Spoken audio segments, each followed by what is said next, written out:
Aloha, WalkAway Patriots.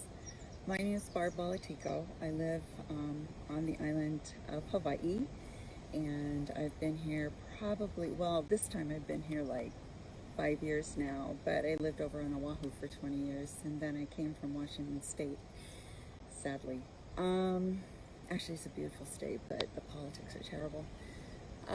So my story, I began as, first of all, you should know that this is like totally uncomfortable for me, and I wouldn't be doing a video if it weren't for the fact that I promised Brandon, and I met him when he was in Washington State and flew from Hawaii and gave him a lei and listened to him speak, and it was fantastic. So I made this promise and I have to do it before the end of the month, and it's like so hard.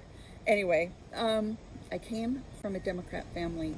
My great-grandmother and my grandmother were in the Washington State legislature and Senate. So growing up, I was just indoctrinated as a Democrat, although I really didn't know what that meant. And my grandmother took us to Washington, D.C., and when I was a little girl, I met Kennedy, and I met Nixon, who I really hated, which actually was the emphasis for me to walk away. And so I'm a walk with. And I never felt good about him. Even as a little girl, I didn't like him. And so I had a hard time voting Democrat after that. And I actually, when I became voting age, just voted as an independent up until Obama. And at that point, really Clinton, he was so sleazy, and Hillary backing him up and selling her soul. There was so much evil to her.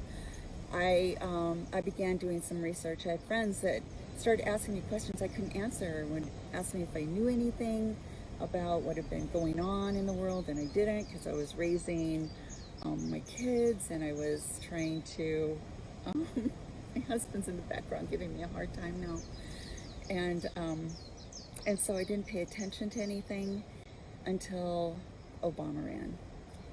And from the get-go, my heart in my stomach didn't feel good about him. And I had been starting to listen to Glenn Beck, Bill O'Reilly, Ben Shapiro, Rush Limbaugh, started doing more research and reading, Swigert and others that have written things, and I started to watch and listen to the things that were being said and judge. As a mom raising a family and others, I started to realize what it was going to do for my taxes, for my kids, and I just couldn't go there. And so when Obama won, well, actually I should back up, because I got super involved then. I was working for an airline. I had past benefits. I started flying back and forth to DC for rallies, and my daughter, who was in college at the time, who up until the time that she went in her junior year away to college, called me on my phone while I was in the middle of a rally and wanted to know what the fuck I was doing there, and started hassling me about it, which actually was kind of hurtful. And I told her I was trying to save our country for her, but she didn't get it, and I didn't realize, because I was so busy working and trying to research, and she was away at college, what they were doing to her last 2 years of school. She came out really indoctrinated, and I didn't know that, because we didn't have very deep conversations, but I knew something was wrong as a mom, because our conversations weren't very deep anymore. So that's another story, and I'll get a little bit more to that at the end. But suffice it to say, I got super involved with Tea Party Patriots. We worked really, really hard. Went to DC to fight against the healthcare bill. I educated myself, went online on Facebook, asked people to educate me, because I was going to fly over. And I called my legislator's office from Washington State at the time, and I made appointments to meet with them all. Actual appointments, knowing I was flying in to meet with them all face to face, and none of them kept the appointments. They staffed them out. Actually, one of them locked the door I could hear them behind the door. And I knocked on the office door and I told them, there's a constituent here from Washington State. I flew in, and it took 3 tries to get them to finally open the door. And when they opened the door, other patriots that were there trying to talk to their legislators also crowded in, which I'm sure was intimidating, but they all wanted to register their complaints, right, about, and their thoughts about it, their concerns. And I did get into Jay Inslee's office at the time he was there. And Jay Inslee brushed past me coming back from wherever the heck he was, lunch or wherever, didn't meet with me, locked the door. I was sitting there on a couch right outside his door. Never came out to talk to me. So a staff member sat down with me, went over some things, took some notes, never got back to me, never talked to me again, nothing. None of them did. And so there was a huge rally that happened that day, and I went back to my hotel room, and I called after the rally. I didn't see anything on TV, and I wanted to see if there was anything on TV, and there wasn't.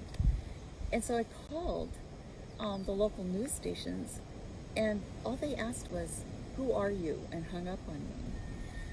And so the next time that I came into town was for a Glenn Beck rally, and it was massive, 828. It was a massive rally. And we jammed the metro and the freeways. It was huge. I mean, truly huge. People got in the day before, and you probably never saw anything about it unless you were there or you followed Glenn Beck. And that's when I really learned about the media, because I went back to my hotel room and I thought, surely there'll be something. And there was nothing. No coverage at all. None.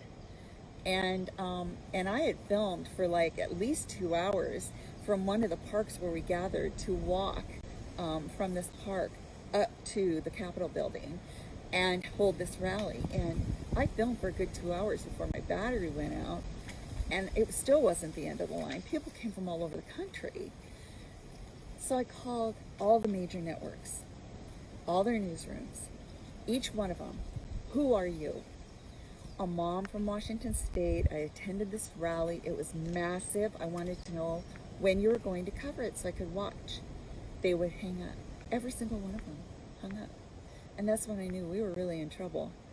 And Beck, I love Glenn Beck. He educated everybody. The stuff that I learned from him, speaking into the future about what could possibly be happening, all of it's come to pass, which is shocking because his research team must be unbelievable. His contacts must be amazing. So then Fox News starts giving a hard time to all these different people and letting them go. And like Beck left, Riley was forced to go, now Trish Regan. So people watch Fox because something's going on there, that they would bring Donna Brazile in and have her there and then do this with good people. So we need to really be diligent about our media and what we're doing and who we can reach out to and how we can get our message across to each other, because this isn't so good. So anyway, I digress. I am so thankful for WalkAway, because up until WalkAway, I was really struggling because we had fought so hard with Beck and others and with the Tea Party movement to make some inroads with people, to get them to open their eyes. And it's not that the Tea Party disappeared. They're all still there. A lot of them are probably with WalkAway at the moment too. They're all still working. You just don't hear about them in mass. And what I'd like to see is everyone gather together as one mass and work hard to make changes in our country, because that's what it's going to take for the long haul. Scott Pressler said something the other day that was an amazing thing that spoke to my heart, and bless his heart, that we all really do need to be in this fight forever, because this is our country. You can't just do it for an election cycle. You can't just do it because we're going to vote this year. You have to be involved and vigilant and watch what's going on. Our schools are falling apart. They're indoctrinating our children. So I'm so thankful for Brandon being such an amazing man that he would step out and ask a question, and that he would hear, that his heart would hear. And I truly believe that God is working in our country, that he is raising up people that can, to reach others that some of us couldn't have reached. And that's an amazing thing. I'm so encouraged by the numbers who are walking away. And to all you Democrats whose eyes have just started to be open and who are suffering the losses of friendships and family members, I am so with you on that. My daughter decided that she told me I had to denounce my faith, that I couldn't talk about my politics in front of her after she found out I voted for Trump.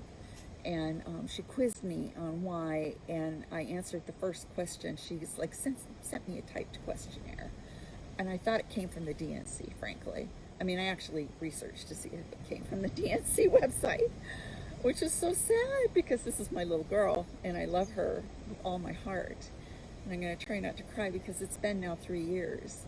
And every time I've tried, the first year I tried desperately to reach out to her and show her love, and she shut the door every time and would tell me to stop, just stop. And so I have. And I'm praying to God that her heart is moved and she wakes up. So I feel everybody's pain, and truly we're family for each other, and we're support for each other. And I'm so blessed that this group is here to enlighten everyone. And it doesn't matter what your faith or your politics truly are. You're seeing the evil that's going on in our world and who's perpetuating it. And I don't care if they're Republican or Democrat, it's wrong, and we need to stop it and call it out, and we need to do something about it. We need to have back great candidates. And the problem with this virus scare thing is that everybody not working, money's tight, and campaigns are going to lose money. And people who are running against AOC and Nancy Pelosi and Maxine Waters and others are going to lose money. And we need to help them if we can help them. And remember that they're there trying to fight this battle, and they're fighting it alone. And so, as scary as the virus can be, I'm thankful that all of us are waking up to maybe we should take better care with our health and do the things we need to do to, keep our hands clean. That's so simple, and we just don't think about it and that kind of thing. But I pray to God that we'll all go back to work soon, so that with this election we can help the people we want to help, and our families will be healthy and strong, and our country will be strong. And thank God for Trump.